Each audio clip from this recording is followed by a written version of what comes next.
আমার মারে আমি গাড়িতে বসে ভিডিও কল দিয়া দেখছি, জিগাইছি আম্মা জ্বরটা কেমন?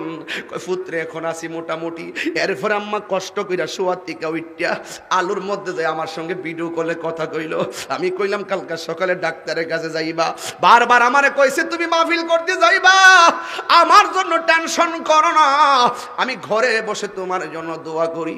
আজকে মা দুঃখিনী আছে দেখে না আমার দোয়া করার কথা কইছে। এ আমার মিজান ভাই, ও মিজান ভাই আমি কইতাম সাইরে ভাই, বারবার যে তুমি ভাই চেয়ারম্যান হইলা, যদি বলি কিসের জোরে ভাই চেয়ারম্যান হয়েছো, বলবে আমি টাকার জোরে চেয়ারম্যান হই নাই, আমার আব্বা আম্মার দোয়ার কারণে আমি চেয়ারম্যান হয়েছি। মা বাবার দোয়া এমন একটা জিনিস, এই পৃথিবীর সবাই স্বার্থে দোয়া করি, একটা মানুষ নিঃস্বার্থে দোয়া করে গো, ওই মানুষটার নাম হলো জনম দুঃখিনী মা। নিঃস্বার্থে ভালোবাসে শুধু আমার মা, ববে যার তুলনা নাই।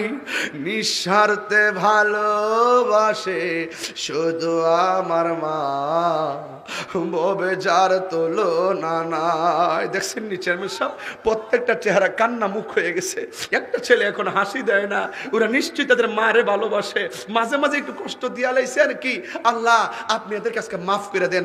আমি তো দেখতেছি প্রত্যেকটা ছেলের মন একদম নীরব হয়ে গেছে।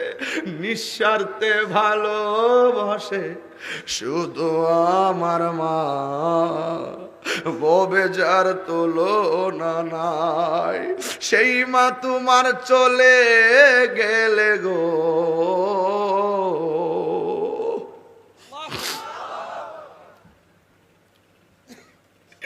সেই মা তোমার চলে গেলে সার হইব কান্দন। এই জগতে কেউ হবে না মায়েরই মতো, এই জগতে কেউ হবে না মায়েরই মতো। মা তোর আপন কইরো যতন, মা তোর আপন কইর যতন, মা ও মূল্যধন। এই জগতে কেউ হবে না মাগিরি মতো। আজকে আমার তৈয়ব ভাইকে হুজুর এটা আমার পোলা, আমার নকুল জামানকে হুজুর আমার এটা আমার পোলা।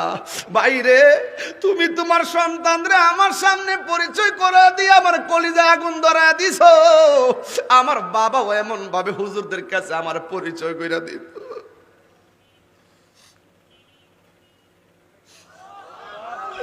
আমার আব্বাজি চইলা গেল, 3.5 বছর হয়ে গেল।